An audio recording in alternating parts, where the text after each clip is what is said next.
Suminten iki. Injih Den Mas, kok jenengan wonten mriki to? Lho, biasane aku liwat dalan iki Suminten. Lah nggih, niki mau biasane jenengan liwat mriko kok yo liwat mriki. Ya dilalah wae aku nuruti krentek ing atiku. Nggih keleresan nek ngaten iki Kang Mas. Kok iso kebeneran piye to? Lah kula niku ketwau niku nunggu jenengan liwat-liwat kok ya ora gek liwat-liwat ngono lho dilalah kok saiki ya liwat. Ora lah kok kowe nganti ngenteni nggonku liwati duwe karep apa? Jenengan mboten ngertos napa pripun to? Ya ora ngerti aku. Nek ora ngerti ya kene tak kandhani rene. Rene lho. Sik aja demak-demok ngene iki to, Ten. Lah ngapa to? Iki rak ya ora ngapa-ngapa lho nek ditemoki. Kok nek dipresani piyayi akeh niki ra kepenak to. Ra kepenake nggon ngendi? Ya awake dhewe iki ora duwe apa kuwi? Apa? Sambung antarane lanang karo wadon iki kan ra duwe. Lah ya iki aku lagi arek ngomong. Piye? Den Mas, sejatinipun niku kula tresna kalian panjenengan lho. Sik Ten. Lah napa? Kowe sadar to? Kula sadar sangat. Den Mas napa to? Kok mujeng ngapa lho? Ora kleru apa sing tak ucapke? Mboten. Iku tulus saking ati kula. Tulus, heeh tulus. Pripun Den Mas? Ya yen ngono, ayo padha nyambung katresnan karo aku Ten. Panjenengan saestu purun kalian kula? Lah ya kaya ngono kok ora gelem ki piye to? Lah nggih, nek purun nggih enggak. Ning isih to aja terus kaya ngono kuwi to. Lah napa? Aku ki sing wedi Ten. Lah keng napa? Panjenengan nggih dereng gadah pacangan to? Den Mas, ora sami ngamengo lho. Aku nang kene. Sik to Ten. Apa? Aja terus ngetek kaya ngono. Lah panjenengan menika kula pun ngomong lho, kula tresna kalian panjenengan. Panjenengan tresna kalian kula mboten. Kowe tak gawe ngerti ya Ten. Napa? Yen to aku karo Rama Prabu ing Trenggalek, kuwi wis dipacangake. Kalian sinten? Karo putrine. Putri sapa? Aku ya urung tau ketemu. Jenenge wae sapa jenenge? Warok Suramenggala nah kuwi. Ora jenengane sing wedokane mong sapa? Plok. Ah. Cempluk. Cempluk iki kaya ngapa karo aku? Gedhe ndi karo aku ayo ndi? Yo ayu kabeh. Ora nek panjenengane kok nek mboten ngerti wong iki rak ya mbok rasa mbok serak-serak ngene iki lho rasa dadong apa lho? Kang Mas. Kula pacangan panjenengan Kang Mas. Tok. Kula pun ceplok warsiah pasangan panjenengan Kang Mas. Tok. Lajeng menika sinten? Kowe bocah saka ngendi? Aku. Panjenengan sapa e? Wong wedok kaya Bagor Brand iki bocah ngendi to? Kok nek jane rupane ora ngucilani. Apa-apa kok ada ngece iki? Sapa iki Den Mas? Nek ngakune kenya, mesti wae para priya ora percaya. Modele kaya ngono nek wong wedok iki lho. Ijek kenceng, dengkule kenceng, kene mangkok-mangkokane kenceng, bokonge lho ngotot. Ya iki wedok sejati. Iki wedok sejati. Ten. Nek kaya ngono ngaku kenya iki wedok sejati iki kok ya. Delok irungmu. Ngapa? Lho, Lah wedok sejati iki sing irunge akeh ngene iki. sing wong wedok jati Ulu irunge akeh iki lho. Ulu irunge akeh anu kemangga ngene iki akeh. Iki wedok sejati iki ngono Wong kuwi. wedok kok njuk wulune akeh ngono ki nek njuk arep ngono-ngono kuwi ya terus kepiye? Ngono kuwi piye? Maksudnya nek jenenge wong katresnan nek ya nganggo kasmaran nganggo cium-ciuman ngono? Kang Mas, Apa? menika sanes mengsah panjenengan. Kula iki kabeh dadakan Mas, Mas. jenengan iki matane katarak apa piye? Wah, Kok mati didelok iki lho. mata-mata. Perbandingane nyatane ya ngono kok. Lahir batin aku tresno kowe. Lah, wong lanang sejati ya ngene, ayune ayu kowe nggo pacaran apik aku. Wis rasa digagas, Blok. Ning lahir aku tresno karo kowe, Ten. Hah? Saestu Den Mas. Iya, lahir batin iki. Nyatane nyawang kowe malah kemukok. Nek jenenge tresna menika kudu lahir batin lho Den Mas. Ning aku ora iso. Panjenengan gandrung kemawon, raos sing panjenengan kan milih Suminten napa Cempluk Warsiah? Milih kae aku. Kae sapa lho? Kuwi mbok bro kuwi. Den Mas mbok ampun ngenten iku dadi wong lanang iki mbok kudu sing tangguh milih salah siji. Ten gandeng aku wis dipacangake kelawan Kanjeng Rama karo Cempluk Warsiah. Duk nalika bapakku mateni para kraman. Nah, aku iki ceritane sing padurame Cempluk karo Suminten.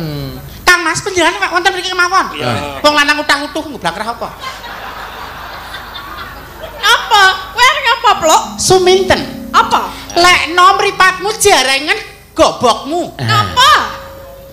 Aku kuwi wis dipacangake karo Den Mas Broto. Ora peduli. Cempluk Lah, nek Warsiah dipasangke- wis dipacangke. Lah ya aku ora peduli kowe dipasangke karo Den Mas Broto, sepenting aku tresnaku sak lakon karo Den Mas. Wani karo aku. Apa sing tak wedeni? Iki dadaku ndi dadamu? Lah dadaku lah ngopo? Hai, Kok hehe? hai Allah. Mari tenan mriki kita umur 73. Lah ya nek dinyatake ya piye Ora lho? maju pisan engkas. Apa? Hai. Wis ngene wae. Ora ngono lho, Plok. Saiki ditanding. Iki rembug tuwa. Apa? Ora rembugane bocah wingi sore. Aku wis dipacangke karo penyanipun Den Mas Broto. Panjenengan Putra Adipati Trenggalek.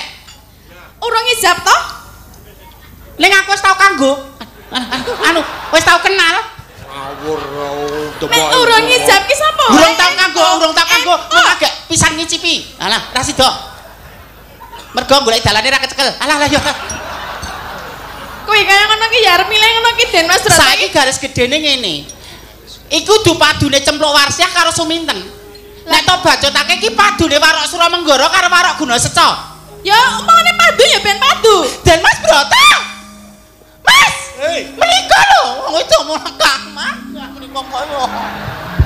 Den Mas kok Wong jenengan pacangan panjenengan lho Kang Mas. kok Kedah. Den Mas kok matane iki dilekke lho. wis melek iki. Jenengan ki awake ya antarane iki karo iki kok ya ora ya genah beda ta. Panjenengan kedah ngugemi tresna sejati lho Kang Mas. Den Mas kok ora ngono kuwi to. Dadi wong lanang mbok ora ingih-ingih ngono lho. Apa panjenengan manggandrung kono kira-kira njan kowe nek tresna ya aku ngalah ra apa-apa senajan dipacang ini kira-kira njan gila mangkukup kula. Yen aku gandrung ngene iki mesti gelem. Ya kok sik nek kono gelem tata lahir aku langsung eksekusi kok. Eksekusi apa? Anu ya ngonoan. Gandrung. Sing gandrung ki sapa aku kok? Lah ya kowe. Panjenengan gelem to nggih? Nggih Den Mas. Gelem ya. Wah ya. Adepe rene ora sama adep rono lho. Tak sedelo-sedelo ya. Ya ora apa-apa Mas. Rina wangi dadi ati. Panjenengan kok lek ngematke kaya ngono lho. Jempolane wis semene. Napa ta jempol ndi ta? Endah liyane ya. Aku ya pengen weruh lho. Wis rasa. Lah ngapa? Kowe wae ya Pluk ya. Nggih Kang Mas menika lho, jempolane kaya ngene endah liyane. Ora nganggo sasen-sasen langsung meteng aku. Ora gantalan sasi langsung. Apa titikane jempol karo liyane? Jempolan. Nek jempole Nek jempole ngono kuwi biasane anu gedhe semangate. Mbak aku delok jempolmu to. Ora iso. Mas. Ya nang mburi sedelo. Delok sedilit wae. Ora sing kuwi, mau kuwi wis didelok lho sing kene. Lagi ini jempol mengireng kaya ngono kok. Nandake apa to kuwi? Nandake yen perkosa. Perkosa, Perkosa. perkasa. Tenane. Perkosa Mas. Mringet aku. Perkosa. Kerak. Tanpa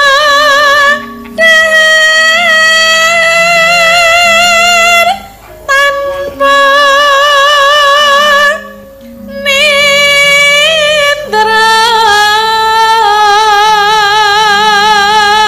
Suaramu pancen arum. Lah apa? Suaramu pancen arum. Oh. Ning luwih merdu nek kae mau. Iya. Den Mas mbok ampun kesangetan to Den Mas. Ya aku wis ngalem sliramu kok. Ibarat wong mangan ki aku ki mbok dicicipi ngono lho. Cicipi kok bayar. Ora nek karo iki mesti bayar, nek karo aku ora bayar wis. Aku tak sedakohke kok awakku kok. Aku lho sedakoh kok. Sedakoh duit wis kulino piye kene sugih-sugih. Awakku tak sedakohke sapa sing ngersakake kok. Tanpa tanpa mbok mriki to Den Mas. Ten aja kaya ngono to, Ten. Kedahipun panjenengan sampun mboten mangu-mangu malih. Cetha wong wedok geleman menika. Kok Wong iso? wedok kok ngetek karo wong lanang cetha wong wedok. Umpami mangke kawengku dening panjenengan mesti menggok ngiwami nggok nengen. Oh. Kok iso? Imane ra kuat, ora bakuh, ora istiqomah jejeke rumah tangga kali panjenengan karo guru lakine wong wedok ra neko-neko ngene iki. Oh, pinter macul, pinter gajogangan. Blandong kayu. Wong wedok menengi malah meneng-meneng nggawa kreneng lho. Nek den to meneng, nek kok sapa ngerti nek wis dadi bojone dadi ora seneng karo panjenengan? Bener kuwi, Ten. Lah ya mulane karo aku wae. Aja debojo ati ndak nepaki tanggane. Bener kuwi, Pluk. Haje Kang Mas. Monggo. Iki piye to dadi wong lanang kok ya? Kula sampun pengen enggal gerbini Kang Mas. Den Mas. Panjenengan niku mbok apot kesangetan lho. Mbok genah nek didelok ya rupane ayu-ayu aku. Lemu ya lemu aku. Iki ngapa lho? Milih nggih. Milih aku ya. Ora iso, Ten. Apa kok ora iso iki ngapa lho, Mbok? Hi. Nek aku wong wedok trimo ngene timur ora dadi wong wedok kok didol Lah murah. Hi, apa? Lah wong wedok lecek. Hi. Lho, aku lecek nggon ngendi? Nemoni Saiki dijajal aku lecek nggon ngendi? Nemoni apa wong wedok sing kaya ngene sok ben kene iki kuobong ning neraka. Hi. Ora lho. Lah. Aku nek doramu deng agama. Wong wedok sing kesenggol wong lanang kudu mukrime sok ben kono ku panas kono mawa geni panas. Hi, aku wegah greges senggol iki. Aku ngomongke katresnan sing ana nang jero atiku lho. Hi, wedi aku. Lah. Wong wedok lemer. Lah. Ora iso Wis. Hi, wong wedok kaya ngono. Hi, aku wegah. Sok kono ku neraka panas, dianu geni, didodor tombak panas mawa ngono kan wong wedok lecek ngono. Kapan? Somben ning akhirat. Somben ya dipikir sesuk. Ngapa dipikir saiki? Ki piye to kok wong Bacot ngalemu nembang. Lah panjenengan niku ya ora ngewohke lho, milih sapa? Ya tak ngrampungno sikik to. Nek kono mah milih aku wae. Lah ngapa? Aku ya tetak. Iso digunakake apa piye? Kala-kala. Kayung yon marang slirane.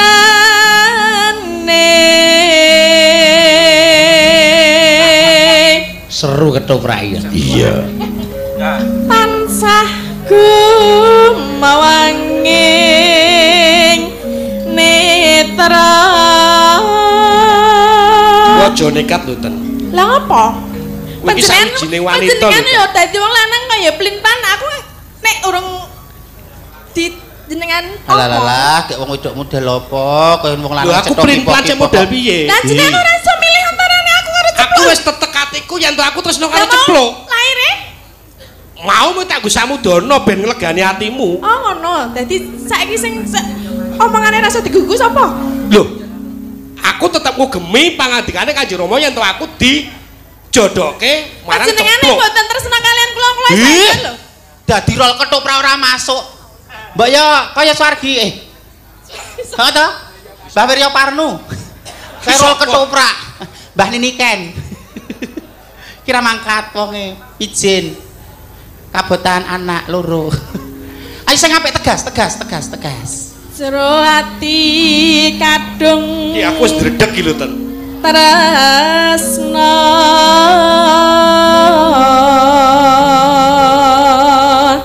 Yen mati aku wis kura. Ruwakno to, luwih arum Cempluk suarane ya, Pluk. Lho wong tresno iki mati wis. Angger Mergo iki lembah kanggo ati. Mumpuk jaga. Cium. Cipika-cipiki. Rasa. Ora apa-apa wong padha lanang kok. Tiang sepuh kula kalian panjenengan, Rama panjenengan sampun sarujuk kula kapanjenengan kalian panjenengan. Iya. Den Mas. Mboten sadang-dangu monggo. Den Monggo, Mas. pun kersakaken monggo. Ora. Den Mas. Kados panjenenganipun ngrenah monggo. Nek ra iso tak gawe halus tak gawe kasar tenan lho kowe. Dadi wong lanang iki mbok yo iki Suminten. ngapa ta? Ngapa? Iki babakan katresnan. Nek babakan bondo donya aku iso Kaya aku yo tresno karo Denas Broto lho. sedumuk bathuk senyari bumi. Mancrot. Bakal takku kuwi Den Mas Broto pacanganku Suminten. Kok kene kaya dinosaurus. Aku yo tresno karo Denas Broto. Dandane kowe anake Warok Guna Seca. Aku ya anak Warok. Iya. Saiki Ngapa? adu kasekten. Iya aku ra. Kowe apa aku sing mati nang papan kene? Iya siap. Woi. Lu.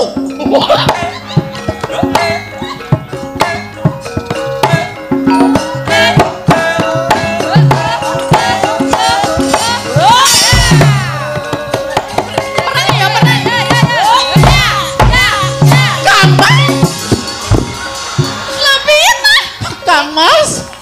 Sakit Kang Mas. Kang Mas sakit. Suminten. Ngapa? Kita kapake cemplon iki mau. Kowe belani cemplon. Ora, aku tekon iki tok kapake. Tak ajar. Kok ora tok pateni sisan. Kang tatu Kang Mas. Tatu. Nek Mas aku yo tatu, kene ku yo tatu. Tatu man. Kenapa aku tuh Kang Mas? Kok malah arep rapi dideh lho kowe iki kok lene majakku. Aku jane ngono iki, Gah. Horor ya. Aku ya gelem kok. Dadi wong lanang apa? Ngapa? Kanggo cara kasar ra iso. Alus ra iso. Nek kena tak kandhani Suminten, mandhega cukup semene wae iki jatuh kramaku Den Mas Broto. Mongko wong tos padha sarujuk. Lah terus aku karo sapa nek ora karo Den Mas Broto? Tok.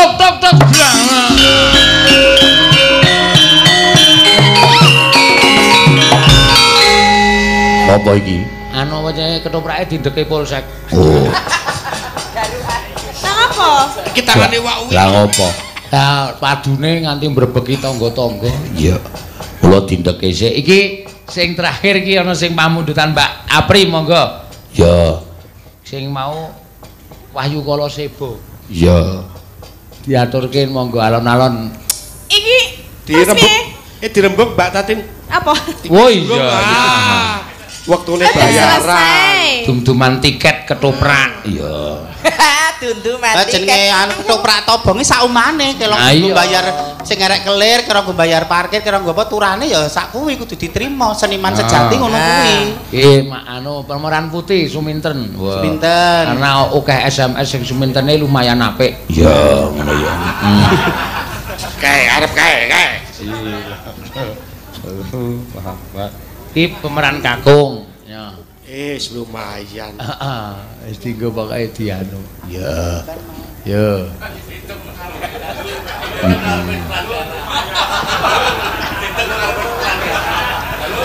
Kok diitung ning arep Hasil tiket ya semono kuwi ora kena ngresula. Tobong kok, Tobong tobong iku kok. kudu nrimo sakanane. Saetuke sing penting Ora iki operasional kok- kecukup. Iki kok pemaine dadi akeh banget. Lah dum-duman kok. Oh iya wis ya. Ya wis kemi ganti kancane. Nek ora trimo sesuk ora usah main nang kene. Dadi Nek tobong ketua liyane. ketoprak kudu siap tombok, kudu siap hati. Piye iki? Wis ora piye-piye. Kok tak enteni kene pokoke. Wong pira kuwi? Oh ya wis ya. Ki April ngerek Kelir, mau ki kelir. nek pas adegan taman ora dikai kraton. Nggih, mijing kula mboten baleni. Kula make up, Pak. Kula make up. Sesone pupure sing kae gambar Sing apa? bayi brangkang Oh, nggih. Nop niki mau Doris. Oh, bedak kirek kuwi. Ya, ora apa-apa. Kuwi apa? Resik-resik. Ya, puwuh ki nek wis dilumpukke dobong ora disebar meneh. Golek dit kok sak penake dhewe.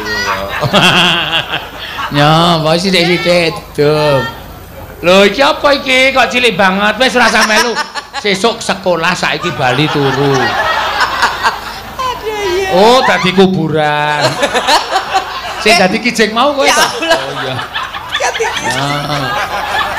Oh ya, usung-usung properti sesuk empring-empringe balekke tangga teparo nek wis rampung tikete ya.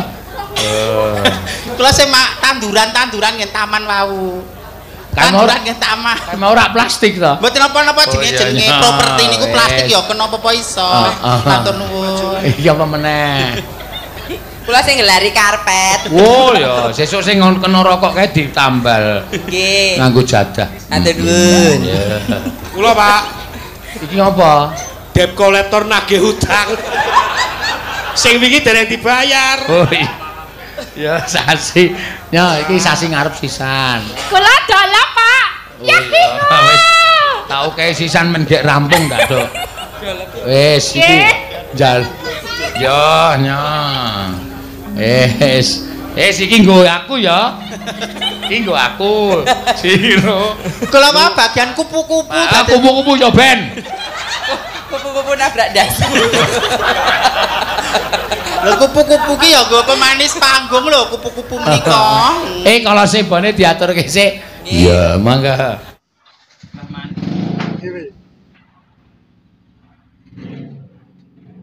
Bola kae malah sapa? Senengane gawe-gawe. Ora gawe-gawe asli. Kowe ora ora ya, Tru. Ndara Werkudara karo Ndara Kresna karo Ndara Janaka kok. Ndara Werkudara kok digondel-gondel iki kae? Mbok. Sebabe arep ngopo? Apa arep melu gara-gara ora entuk ya ora entuk. Satriya kok melu gara-gara. Dicegat kene wae wigatene apa, Tru? Ha iya dicegat kene ya ora apa-apa.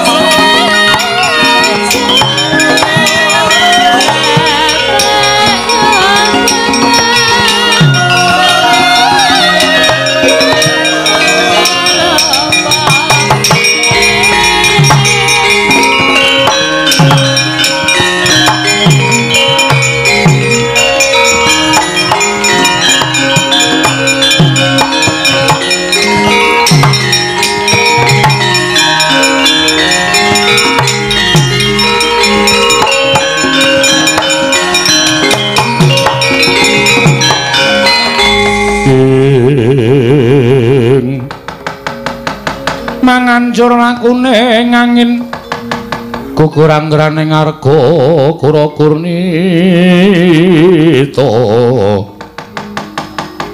kurnita kagiri-giri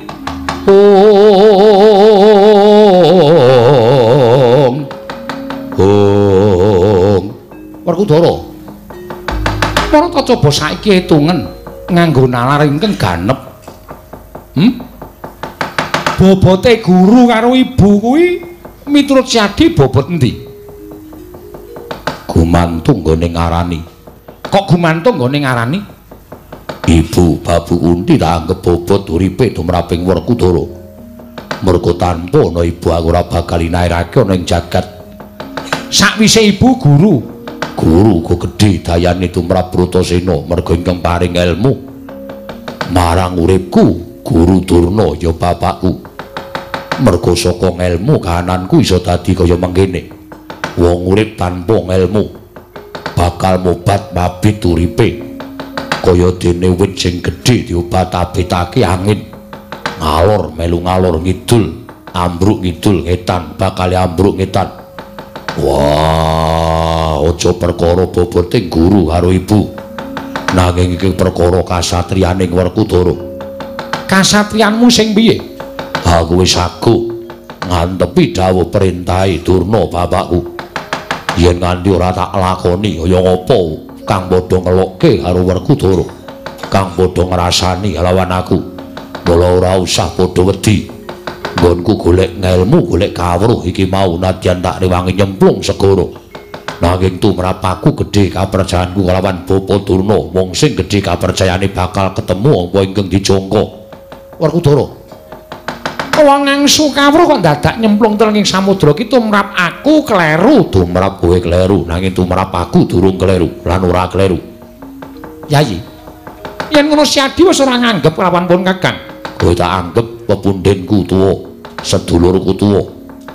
Mesine Syadi manut lawan apa kang dadi dawuhing pun Kakang? Aku bakal manut dawuhing Kresna kakangku, yen sak gedhagan iki sing gedhe pangapuramu. Aku ora iso mituhu ngendikaning Kresna kakangku.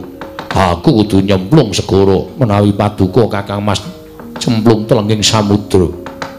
Kula mboten badhe kantun Kakang Mas, kula nderek aja. Durung titiwanji kok nyemplung telenging samudra. Janaka, aku janji karo kowe yen sing tak jangka iki kelakon. Wah, mangsa kala besok kowe bakal nampa saka aku, Janaka.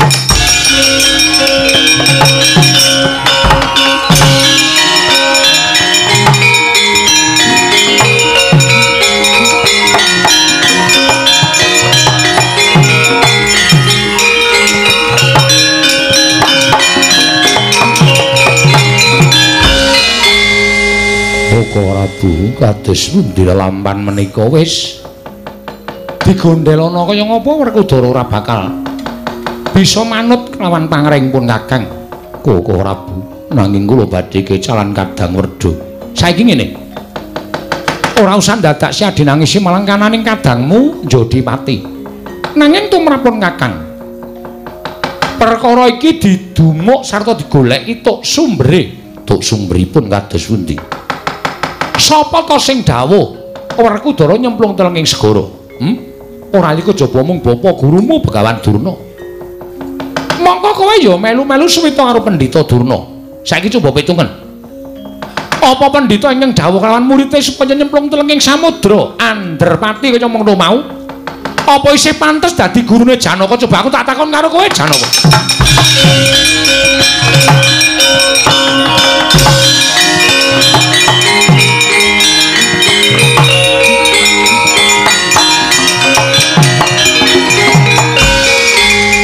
Koko Prabu, lelamban menika kados pundi Koko Prabu?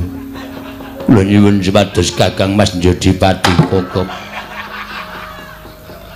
Agung iki sapa-sapa kok disembranani. Enten apa to? Werkudara golek banyu suci. Wo, teng klenteng dungkul matos kuwi. Banyu suci Perwitasari kuwi dawuhing Begawan Durna, mongko syaratnya kudu nyemplung telenging samudra. Wedan apa? Golek ngelmu kok nyemplung telenging samudra? Golek ngelmu ning pasinaon. SD. SMP. Ora iso ngarani kok ora. Mbok wis meneng ora. Terus lah kae Werkudara arep nyemplung telenging samudra golek ngelmu dawuhing Begawan Durna apa ora edan Bagong? Edan aku tetep edan. Werkudara sing edan. Lho. Kok Werkudarane sing edan? Genah, golek ngelmu kok nyemplung telenging samudra. Nek nganti dipangan kewan buron toya. Samudra niku papane iwak apa to? Ambuh. Wong aku ora ngerti pikiranmu kok. Sing galak banget lho, Tru. Anu, apa jenenge? Barakuda. Barakuda. Oh. Biasane hiu, Kong. Ama kok ya liyane. Ya hiu. Oh, iwak kok iya. Wah, yo, ayo. Cetul. Cetul iki ora mangan menungso, nek ora mangan teleke menungso. Ning ora mangan menungso edan kowe iki ngomong karo aku sengit banget lho. Kersane ditututi Bendara Werkudara kae. Dipenggak Bagong nek iso. Wah, jan wis semana ndi. Kosike.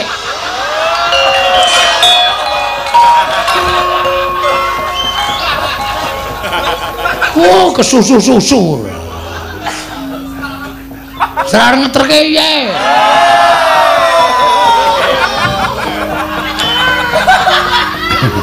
Oh, iya Kang. Kesusu-susu ora. Semar nendi? Wah, Semar iki pancen. Mer. Ngapa kowe? Dus. Kok masuk angin bingung. Ya ini gayane adus. Aneh-aneh ora. Pripun? Werkudara sida nyemplung. Wah. Mbok ditumbaske baju renang.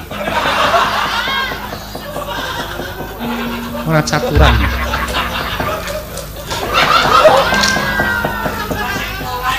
Sapa iki? Bagong. Kontene, Pak, coceke ndase. Bapakne joroke nganti krungkep. Wong kowe ya ora mutu kok. Entar aku durung ngau baju renang iki ukurane pira ragas aku. Wong tua ora, tua tuas pupuk brabas. Senengane. Omong dhewe mer aku gak. Piye kok omong dhewe iki? Wong tua kok tinggal lunga sak penake dhewe ra.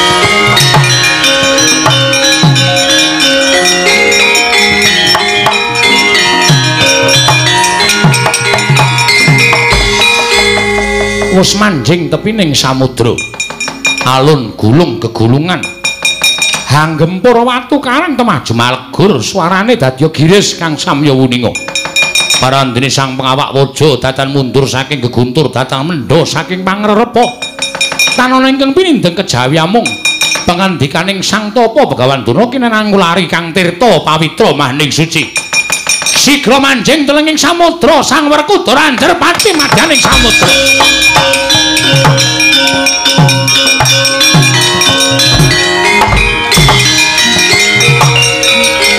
Waduh,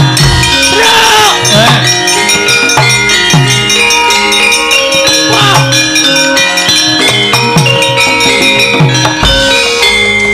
Ndara Werkudara sida jeger. Waduh lah mongko kowe arek kule ngoyak ora ketututan. Walah, wis jan dadi Pandhawa mengkari papat. Ndara Werkudara njegur segara mesti ora bakal iso urip. Aku usulna dadi Werkudara. Kowe iki maune iki panik. Ning nek bar panik terus cangkemmu iki sak penake dhewe lho. Apa kowe pantes dadi Ndara Werkudara? Ngene wae, Gong. Piye? Sapa? Kowe apa aku sing nututi Ndara Werkudara? Lho malah apik dadi pahlawan. Kowe nyemplung renang sing banter Ndara Werkudara diseret. Ngono iso. Sapine sapa? Sapine kono. Iki ana sing mrupet wis mejet wae ya hurung. Marai kepikiran aku. Aku tak mulih ya ora sah. Wis ana sing mrupet mejet aku ora kepengen iso engko gampang ora. Njur sapenake dhewe. Piye truk matur Ndara Kresna ya matur ya.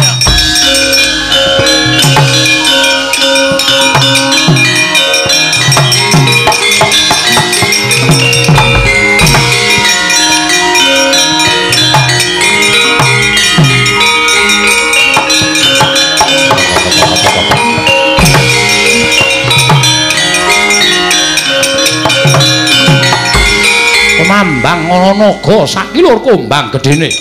Ngakak galak nalika semanten nyumurupi sang Werkudara muntang manting nalika semanten dipun obat-abetaken dening ombak ana ing tengahing samudra sigra niyup sang naga anyaut sang Werkudara.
Pinulet-pulet dening naga Kyai Nabat Ngawa ya Kyai Panulah.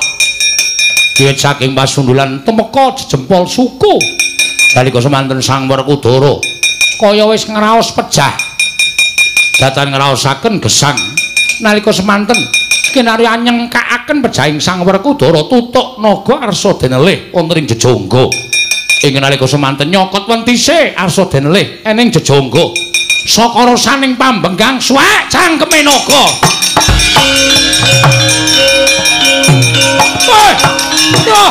Wah!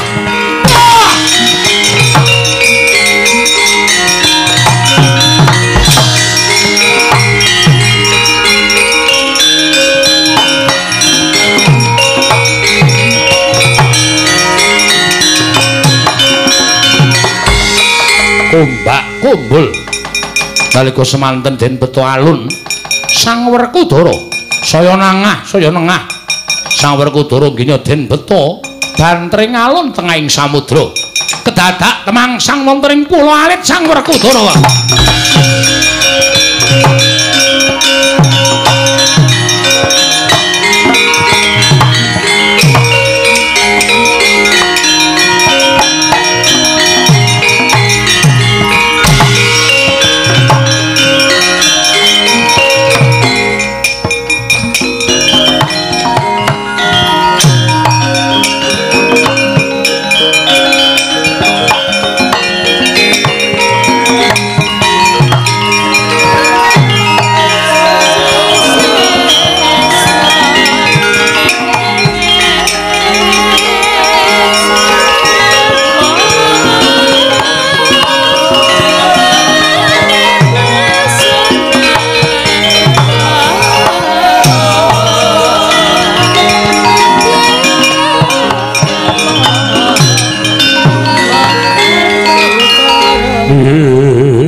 Swamya ngambreng kadikaraning kaswase yen aneng marga memalat kung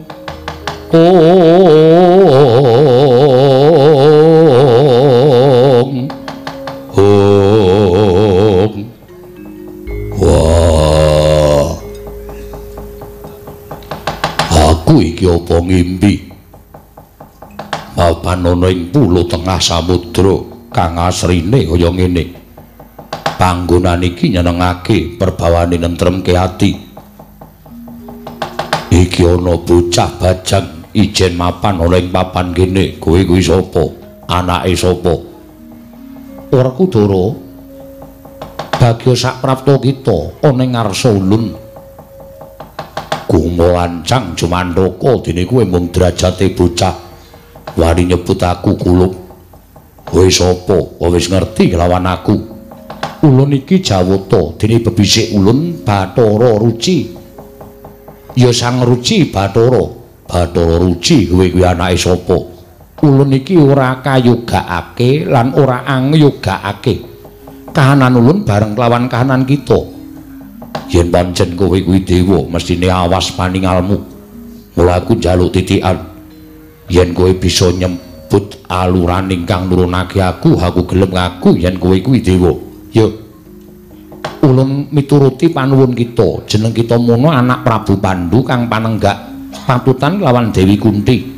Kadang kita kabeh kuwi kang aran Pandhawa, yaiku Puntadewa, jeneng kita nuli Arjuna. Banjur Nakula Dewa kang mijil saka Dewi Madrim. Mengkono apa ora? Ya. Dene Pandhu wong atuwa kita kuwi anak Abiyasa, Abiyasa anak Palasara, Palasara anak Sakri, Sakri anak Sekutrem, Sekutrem anak Manumayasa, Manumayasa anak Parikenan, Parikenan anak Bremana.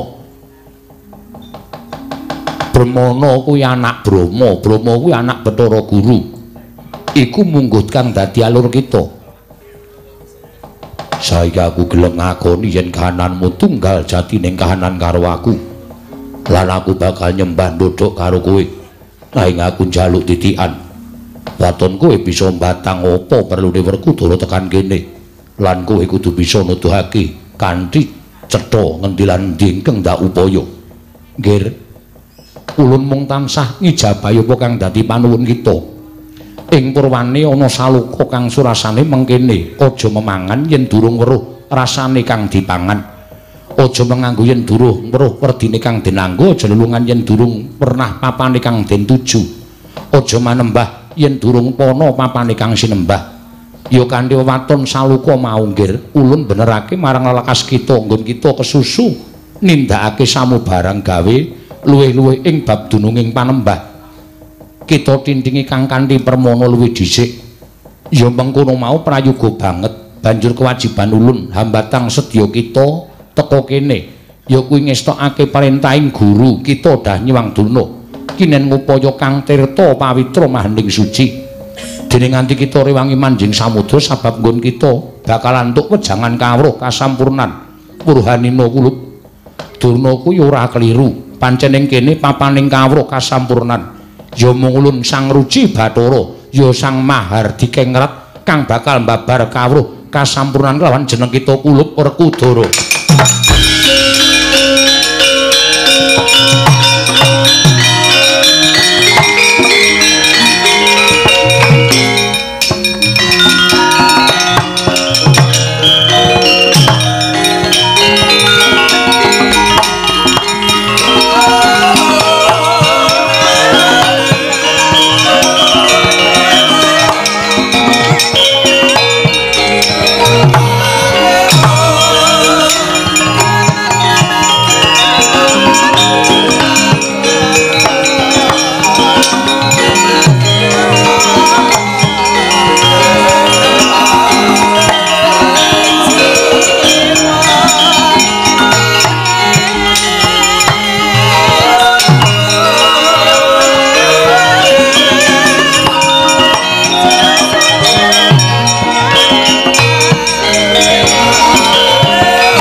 Semobang wangaruna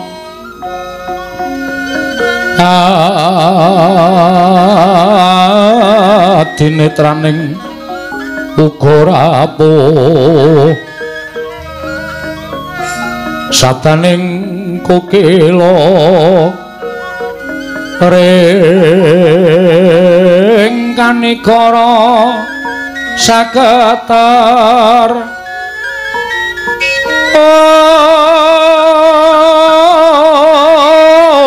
kene dongane engkong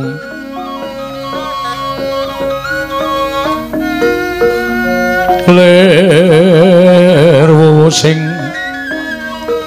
bene pancok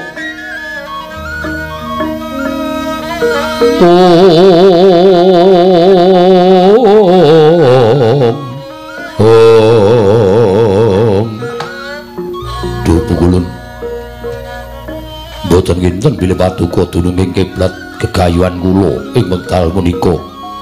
Ingkang menika kula ngaturaken sembah sungkem kunjuk dhateng Paduka Pukulun. Ya, ulun tampa lan mruhanira. Mula gurunira mundhut tirta pawitra minangka pitukoning ilmu kasampurnan iku bener sabab tirta pawitra iku tegese banyu panguripan kang linuwih dene mahending suci iku tegese bening lan resik. Dadi kawruh kasampurnan mau mung bisa ditampa jalma kang uripe tansah gegulang luhuring jiwa kang sarta suci ning bebuden. Yen nganti ilmu mau tinampa dening sadengah menungsa, mongko asor jiwane lan lethek bebudene netepi tembung muspra tanpa guna, malah bisa uga salah kedaden. Wong mau ora bakal nemu kasampurnan nanging malah lebur tanpa dadi. Dene luwih cethane kulup sira manjing uga garbaning sun. Supaya enggal ketemu kelawan kang sira upaya ulun menapa inggih kelamban kula manjing wonten nggo garwa Paduka jer Paduka namung alit dene kula bira wageng gedhendi sira lan jagat nadyan jagat saisine kabeh wis kawengku dening ulun lajeng margi pundi ingkang kedah kula Mbah Pukulun mlebu liwat karena ulun ingkang sisih tengen iki nggir Werkudara miat langening kalanggan aklar pandan muncar tinon ler kekonang surem sorot etan badang kasor lan pacaring purnameng kekono dasari mangsa katiga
para Kudara apa kang sira dulu ulun kula kadhi mapan wonten papan jembar tanpa pagut miwah kula mboten saged muninga kiblat mara ngertas ngestiya marang ulun nggih samangke sampun pono dening kiblat miwah kula semrep warni 8 inggih menika Bramarkata putran Denta tawon gung gumolong cahyamaya Retna Muncar Darumaya Adi Rembulan Dadari miwah Kartika Abyur rerupan wulung perkara mau sejatine sifat kang liluwih dene 8 mau pinerang dadi loro ingkang papat marang dat sifat asma apengal dene ingkang papat manjing dadi hawa nepsu patang perkara ya kuwi abang ireng kuning lan putih abang marang drengki srei kuwi hawa nepsu ning raga kayata dahar dedaharan lan sapiturute dene kuning demen ngurupi laku cidra saka kareme milik doyan reruba dene putih kuwi demen teteki murih suci demen narima murih sampurna emoh rekoso lumuh pakumpulan jalaran wedi marang pegawean trima bodho waton ngaso anane amung meneng ngengleng mula tansah dimungsuhi dening abang ireng lan kuning para Kudara wong urip kuwi luwih ewuh lamun to ngelingi marang pratelaning ati kang papat mau sabab ora ngantepi ya luput dene yen ngantepi ya durung karuan mula yen kepengin wening kudu bisa misahake hawa ulun lajeng ingkang sinebat ajining ilmu lan suruping penemu menika menapa menawa sira nyuwun ngatrangan ajining ilmu iku angel yen wis ketemu nanging kosok baline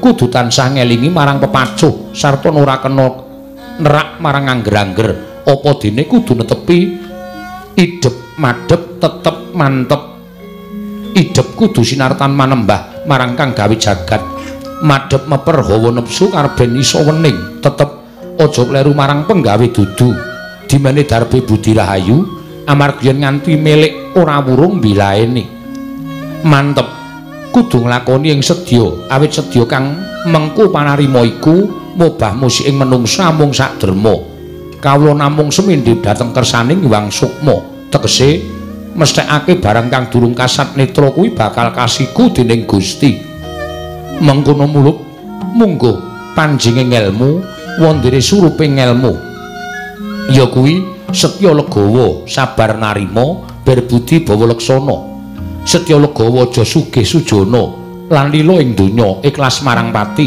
pamriyut dimen rahayu nandura kelakuan becik lan suci tepo-tepo marang sak padha-padha sabar narima tegese sabar iku den saranta ing tekatira yen to kadukanan dening sukma kudu narima lan rumangsa dene narima ya kuwi tansah ngenteni sih ing Hyang Sukma awit ing tikatmu sagah nglakoni beja cilaka lara kepenak pinter bodho wening kodeng urip lan mati berbudi tegese demen tutur becik demen madangke wong peteng wong kang peteng pikire sarta tetulung marang wong kang ketaman ribet wondene bawa leksana kang gedhe hambeke sarta kang luwih budine aja nista lan kang bisa cukup pamikire kudu mulat awas lan uga tansah naliti mranata basa tanduking Karti Sampika. Dene sirikane yen dusta candala nganiaya marang sakpadha. Dene dumadining menungsa iku saka pepatringing Gusti. Bapa lan Ibu Gusti maringi cacah 9 yaiku kang awujud panca indriya. Dene kang papat kasebut cipta, rasa, budi lan karsa. Dene Bapa maringi cacah 4 turta sarwa kasar, wujud balung, kulit, otot lan daging. Dene Ibu maringi cacah 4 sarwa alus, wujud getih, sungsum, jeroan lan otak. Kulub Werkudara. Kabeh piwulang-ulun iki mau dadi ngelmu nyata ing reh kasampurnan ya ing aran Tirta Purwita Suci. Lan sira uga wis ngawuningani sangkan paraning dumadi, sangkan paraning brungadi, sangkang paraning dumadi 9 perkara, 4 saka bapa, 4 saka ibu, tumuli kapanjingan sukma. Dene sukma kuwi paringane Sang Hyang Mahanasa ya Gusti karya jagat. Merga saka sukma ing satemah titah bisa kumrimbyah, bisa urip ana ing alam padhang. Mula ora aneh lamun ta wis titimangsa koncatan sukma bakal nglumpruk tanpa daya ngibarate kaya dene bathang ing ngatang-atang Werkudara.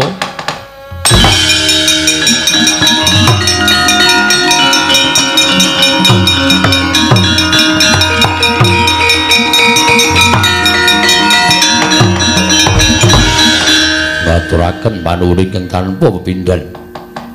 Kula namung kemawon kula mboten badhe medal saking papan mriki. Werkudara wonten dawuh kewajiban kasatriyan kudu tetep kita sangkul. Durung paripurna nggon kita madheg minangka satriyaning jagat. Mula tetepno kasatriyanmu linandhesan ngelmu tirta pawitra manding suci satemah saya komplit nggon kita bakal gawe tentreming jagat sawigung. Menawi ngaten kula kedah tetep medal saking telenging samudra. Ulun ingkang bakal ngedalake kelawan jeneng kita. Sawise metu saka talingan ulun, kita bakal ulun sawatake enggal metu saka samudra kene nggih Werkudara. Khususon ilarohi Ki Sena Nugraha bin Ki Suparman. Al-Fatihah.